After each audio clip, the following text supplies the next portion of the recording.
How to turn off Facebook video autoplay. Hi everyone, welcome to our channel. This is Rose and I'm here to guide you on how to turn off Facebook video autoplay.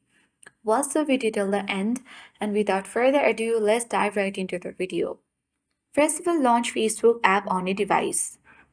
Log into your account. Tap three-line icon at top right corner of the screen and scroll to the bottom of the screen. Now tap Setting and Privacy and now choose Settings. From the Settings and Privacy section, scroll down. Under Preferences, choose Media. Here you will get the autoplay option which has been set to on mobile data and Wi-Fi. So if you don't want to autoplay videos on Facebook or turn off Facebook video autoplay, select Never Autoplay Videos, and after that your changes will be saved.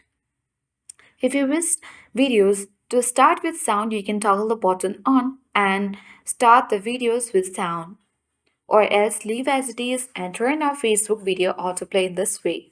So that's all for today. Hope this video helped you. If you are new to our channel, hit the like button and subscribe for more tech and tips videos. Thanks for watching and see you in the next video.